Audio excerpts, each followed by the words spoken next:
Back to silent learning. Akhila miss ആണ്. അപ്പൊ നമ്മൾ എല്ലാവരും ഇതാ ഇനിയിപ്പോ ഈഗേർലി വെയിറ്റ് ചെയ്തിരിക്കുന്നത് ക്രിസ്മസ് എക്സാമിന് വേണ്ടി തന്നെയാണ് അല്ലെ. അപ്പൊ അവിടെ നമ്മളെ ക്വസ്റ്റ്യൻ പേപ്പർ ഒക്കെ കിട്ടിക്കഴിഞ്ഞു കഴിഞ്ഞാൽ ഈസി ആയിട്ട് നമുക്ക് ആൻസർ എഴുതണമെങ്കിൽ നമ്മൾ ഇപ്പോഴേ കുറേ ക്വസ്റ്റ്യൻസ് ഒക്കെ പ്രാക്ടീസ് ചെയ്തുകൊണ്ടേ ഇരിക്കണം, എഴുതി പഠിച്ചുകൊണ്ടേ ഇരിക്കണം അല്ലെ. അപ്പൊ നമ്മുടെ ഇന്റഗ്രേഷന്റെ കാര്യം പറയുകയാണെങ്കിൽ നമുക്കറിയാം, നമുക്ക് കുറേ കാര്യങ്ങളൊക്കെ പഠിക്കാനുണ്ട്. അക്ഷരത്തെറ്റൊന്നും ഇല്ലാതെ എഴുതണമെങ്കിൽ, ആൻസർ ഒക്കെ കൃത്യമായിട്ട് എഴുതണമെങ്കിൽ കുറേ കാര്യങ്ങളൊക്കെ നമ്മൾ ഇപ്പോഴേ പ്രാക്ടീസ് ചെയ്യേണ്ടതുണ്ട് അല്ലെ. അപ്പൊ ഇന്ന് മിസ് വന്നിട്ടുള്ളത് വളരെ പ്രധാനപ്പെട്ട ഒരു പ്രവർത്തനം ചെയ്ത് നോക്കാൻ വേണ്ടിയിട്ടാണ്. അപ്പൊ മിസ്സിന്റെ കൂടെ മിസ്സിന്റെ മക്കളും എന്ത് ചെയ്യുക, അത് ചെയ്യുക, ഓരോ കാര്യങ്ങളും വായിച്ചു നോക്കുക കേട്ടോ. അപ്പൊ ഇതാണ് സസ്യങ്ങളും പ്രയോജനങ്ങളും അല്ലെ. നമുക്ക് എല്ലാവർക്കും അറിയാം, നമ്മുടെ വീടിന്റെ ചുറ്റുമൊക്കെ ഇഷ്ടംപോലെ സസ്യങ്ങളുണ്ട് അല്ലെ. അപ്പൊ അതുമായിട്ട് ബന്ധപ്പെട്ട ഒരു ചോദ്യമാണ്, അനുവിന്റെ അമ്മ വിവിധ തരം ആവശ്യങ്ങൾക്കായി വീട്ടുവളപ്പിൽ നിന്ന് ശേഖരിച്ച സസ്യങ്ങളാണ് താഴെ കൊടുത്തിരിക്കുന്നത്. എന്തെല്ലാം ആവശ്യങ്ങൾക്കായിരിക്കും ഇവ ഉപയോഗപ്പെടുത്തിയത്? അതായത് ഇതാ ഇവിടെ എന്താണ്, കുറേ സസ്യങ്ങൾ ഇവിടെ എന്ത് ചെയ്തിട്ടുണ്ട്, കൊടുത്തിട്ടുണ്ട് അല്ലെ. ഈ സസ്യങ്ങളൊക്കെ നമ്മുടെ അനുവിന്റെ അമ്മ എന്ത് ചെയ്യുന്നതാണ്, ആ വീട്ടുവളപ്പിൽ കൃഷി ചെയ്യുന്നതാണ്. നമ്മളൊക്കെ വീട്ടിൽ അടുക്കളത്തോട്ടം ഉണ്ടാവാറുണ്ട്, പൂന്തോട്ടം ഉണ്ടാവാറുണ്ട് അല്ലെ. അവിടെ പോലെയുള്ള കുറേ സസ്യങ്ങൾ അനുവിന്റെ അമ്മയുടെ വീട്ടിലും ഉണ്ട്, അനുവിന്റെ അമ്മ ഉണ്ടാക്കുന്നുണ്ട്. അപ്പൊ നമ്മളോട് ചോദിക്കുകയാണ്, ഈ സസ്യങ്ങളൊക്കെ എന്തിനു വേണ്ടിയിട്ടായിരിക്കും പ്രയോജനപ്പെടുത്തുന്നുണ്ടാവുക?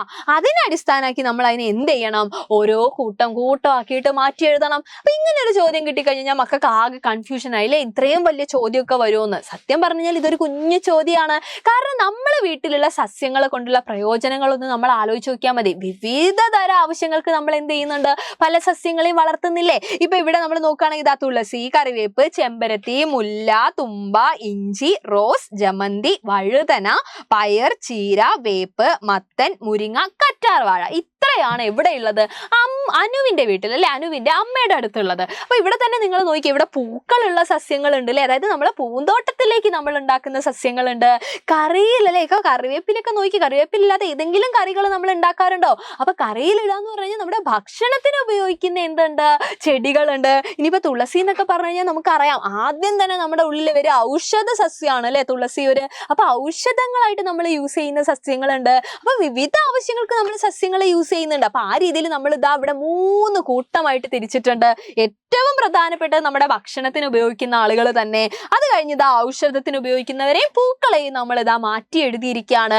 നോക്കിയേ മക്കള്, ഭക്ഷണത്തിന് ഉപയോഗിക്കുന്നത് ആരൊക്കെയാണ്? ഇതാ പയറുണ്ട്, ചീര, മത്തൻ, കറിവേപ്പ്, മുരിങ്ങ, വഴുതന, ഇഞ്ചി, ഇവരൊക്കെ നമ്മൾ ഭക്ഷണത്തിന് ഉപയോഗിക്കുന്ന ആളുകളാണ് അല്ലെ. ഇനി ഔഷധം നോക്കുകയാണെങ്കിൽ ഇതാ തുളസിയും വേപ്പും കറ്റാർവാഴയും ഒക്കെ എന്താണ്, നല്ല ഔഷധ ഗുണമുള്ള സസ്യങ്ങളാണ്. അടുത്തത് ഇതാ പൂക്കളാണെങ്കിലോ, യെസ്, നമ്മുടെ പൂന്തോട്ടത്തിലൊക്കെ ഉള്ള ചെമ്പരത്തി, മുല്ല, തുമ്പ, ജമന്തി, റോസ് അല്ലെ. അപ്പൊ ആ രീതിയിൽ നമ്മൾ ഇതാ എന്ത് ചെയ്തിരിക്കുകയാണ്, കൂട്ടമാക്കിയിട്ട് തിരിച്ചിരിക്കുകയാണ്. അപ്പൊ ഇങ്ങനത്തെ ഒക്കെ ചോദ്യം വന്നു കഴിഞ്ഞു കഴിഞ്ഞാൽ നമ്മൾ ചെയ്യേണ്ടത് ഇത്രയേ ഉള്ളൂ, നന്നായിട്ട് ചോദ്യം വായിച്ചിട്ട്, നമുക്കറിയാം നമ്മൾ എവിടെയെങ്കിലുമൊക്കെ എല്ലാ കാര്യങ്ങളും എന്ത് ചെയ്തിട്ടുണ്ടാവും, പഠിച്ചിട്ടുണ്ടാവും. അല്ലെങ്കിൽ നമ്മുടെ നിത്യജീവിതത്തിൽ നമുക്ക് അറിയുന്ന കാര്യങ്ങളൊക്കെ നമ്മളെടുത്ത് ചോദിക്കുള്ളൂ.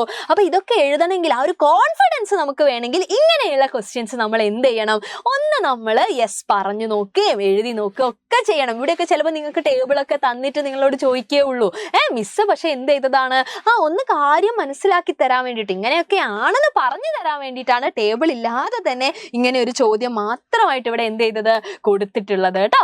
ഓക്കെ, അപ്പൊ ഇതേപോലെ കുറേ ചോദ്യങ്ങൾ നമുക്ക് എന്ത് ചെയ്യണം, ഇനിയും ചെയ്ത് നോക്കണം, ആക്ടിവിറ്റീസ് ചെയ്ത് നോക്കണം. അതൊക്കെ ആയിട്ട് മിസ് വീണ്ടും വരാം. അതുവരെ എല്ലാവർക്കും thank you so much and by.